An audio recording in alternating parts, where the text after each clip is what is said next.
In the last lecture, we have seen one type of correlative coding, that was duobinary signaling. In this lecture, we will see another type of correlative coding, that is modified duobinary signaling. So this is known as class 4 partial response. Duobinary signaling was known as class 1 partial response. So in duobinary signaling, when you plot the frequency response, you have seen the transmitted pulse is non-zero at the origin. That is, when you plot the frequency response of a duobinary coding, that was a cos function and it is having a non-zero value 2 at 0. So there is a non-zero value at 0, that is at 0 frequency. Okay, 0 frequency you are having a non-zero value means you will be having a DC component. So usually in most communication channel cannot transmit this DC component. So this DC component is an undesirable one. So in order to overcome that, we use class 4 partial response, are also known as modified duobinary signaling. So this is a block diagram of a modified duobinary signaling. The blocks are almost similar to that of a duobinary signaling, and you see there are only some fine differences. Similar to that of a duobinary, you are using a precoder before the modified duobinary. So your precoder, as we have seen in the earlier case, in the precoder will be having the input as a binary sequence bk that takes the value either 0 or 1.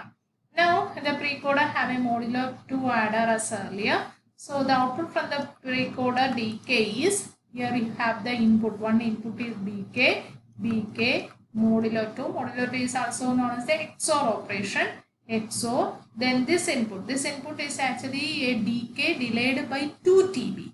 Okay, but in the case of a duobinary, you are having a decay delayed by TB only. Here it is 2 TB. That is the difference here. So here output from the delay unit will be dk minus 2. So bk XOR dk minus 2. But in a duobinary, it will be dk minus 1. That is the only difference. Now, in the case of duobinary, you are giving to a pulse amplitude modulator or PAM to get the output AK. So there will be amplitude levels plus 1 or minus 1. Next, we go to the modified duobinary block. So in modified duobinary block, the block is almost similar to that of a duobinary.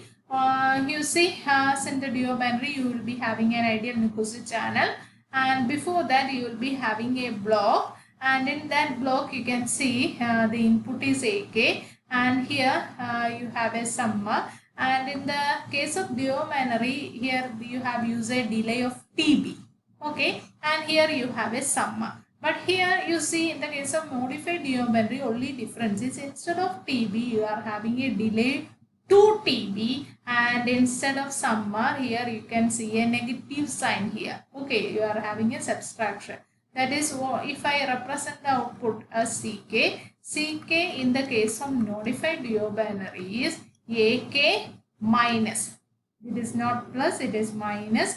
Then you are having a delay 2 TB, so AK minus 2. So this is the output from the duobinary session. So what you have seen in the case of a modified duobinary, what you have seen in the case of a duobinary was, it was AK plus AK minus 1.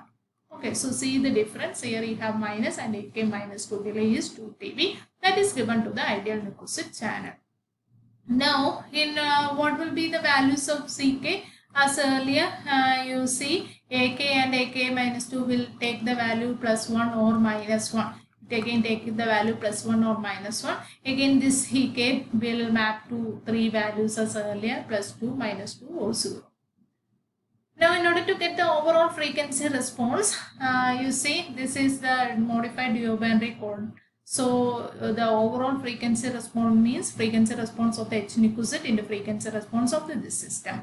So here you see the this system is represented by AK minus AK minus 2. So what will be the frequency response of this system? So here when you write down the frequency response, it will be 1 minus, here you have a delay of 2. Okay, delay of 2 or delay of 2 TB. So 1 minus e raised to minus a 2 pi f 2 TB. So this will be the frequency response of this block. Okay, or you can write it as 1 minus e raised to minus a 2 into 2, that is 4 pi f dB. So this will be the frequency response of this block. So you can write down the overall frequency response of the modified duobinary, that is class 4. So I denote H4 of f.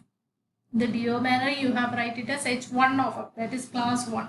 So H4 of f is H nucleus into 1 minus e raised to minus a 4 pi f dB. Okay. Now in order to solve this, you use the same technique that you have used in the case of duobinary coding.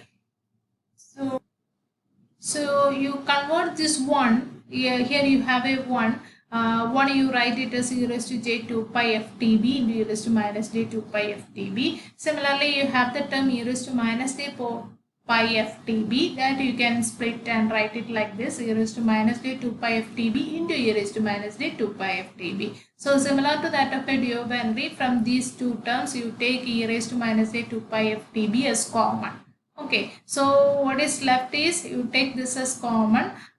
So what is left is you have a e raised to j 2 pi, then here you have minus, so minus of e raised to minus j 2 pi. So you have this equation. So here it is in the form e raised to j theta minus e raised to minus j theta. So e raised to j theta minus e raised to minus j theta, you can simply write it as 2j sin theta. Okay, so this expression actually you can write it as e raised to minus j 2 pi f dB is there. Then this one you can write it as 2j into sin theta. Theta is 2 pi f dB. 2j into sin 2 pi f dB. Then h nucleus is there. Okay, this is the overall frequency response. Now you know the h nucleus. H nucleus is having a non-zero value only for this duration, that is magnitude of f less than 1 by 2 TB or less than equal to W. So you substitute it as 1, so you will get this expression only for this duration, else the value will be 0. So this is the overall frequency response. Now you have to plot this. You know it is having a sine function. So when what happens when f equal to 0? F equal to 0 means we are having sine 0. Sine 0 will be 0. So when you plot this,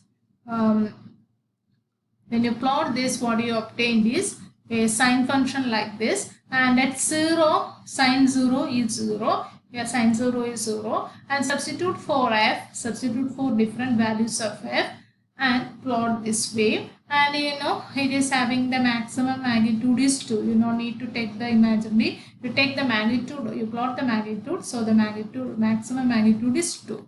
So this is how you obtain, that is the DC component is eliminated here. Now here have to plot the angle or the argument. So when you plot the angle, in order to plot the angle, actually what you have to do is you have to take tan inverse y by x. So this is your term. Here you have an e raised to minus j. You have to convert it into cosine sine and separate the real and imaginary part in order to plot the angle. And when you plot this, you will get it like this. No need to go for the derivation. So just now the figure. This is how you get when you plot the argument of the overall frequency response. Now in order to get the impulse response of the system, we again start with the frequency response expression. That is, we start from here. So here you have h nucleus into 1 minus. You can just open the bracket. So you will be having h nucleus minus h nucleus of e raised to minus j 4 pi f dB.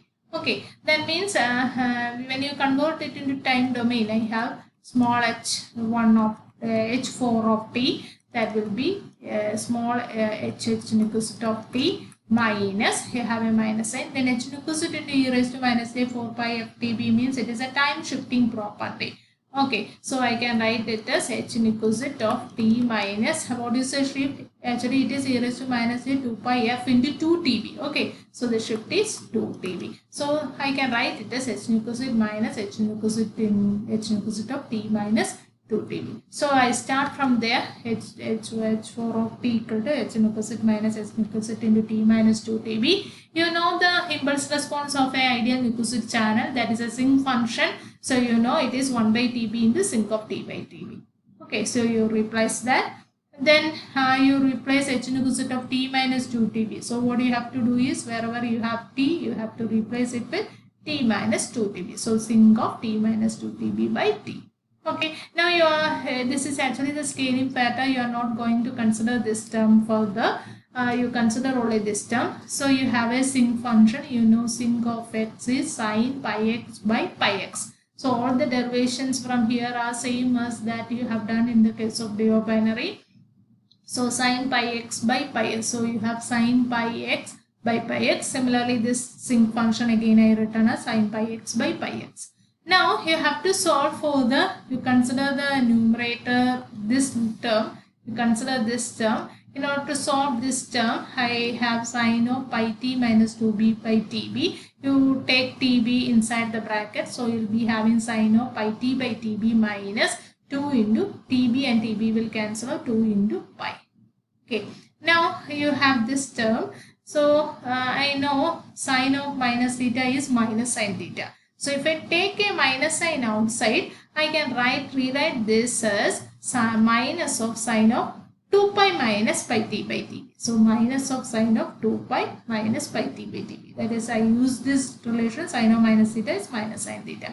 So here, what is sine of 2 pi minus theta? 2 pi minus theta is actually lies in the fourth quadrant. Okay, so you know the root whole silver teacups. So in the fourth quadrant only cosine is positive, so sine is negative. So sine of 2 pi minus pi t by tb is minus sine of pi t by tb.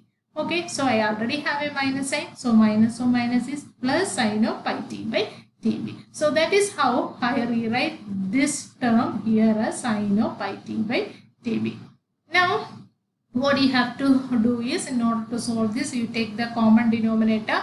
I just move this tb to the numerator from both terms. So I have tb into sine pi t by tb by pi t. Then from this term again I move tb to the numerator. And here I have a term t minus 2tb. So I take a negative sign outside. So I can make this as plus.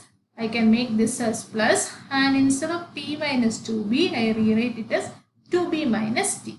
Okay, so I have taken negative sign outside and rewrite it as 2b minus t. So this will become plus. Now I have to take the common denominator. So I have pi t into 2tb minus t as the common denominator. So this term I have to multiply it with 2b minus t. You multiply it with 2b. So you get 2tb square minus t into tb. Then this term you have to multiply it with t. Okay, so plus tbt into sine pi t by tb. This and this will cancel out. So it will be left with only 2b square sine pi tb by t. Pi t by tb. So this is how you obtain this expression. Now you can plot this impulse response. So when you plot this impulse response, you see it is a sine function. It is a sine function multiplied by 2tb square sine pi t by tb into 2tb square by pi t into 2tb by ns. So you plot this as a function of time, and when you plot this you will get the response like this. The response will be like this. This is impulse response of a modified duobinary conversion. Okay, that is all about modified duobinary conversion. When you study, you compare it with duobinary and study this.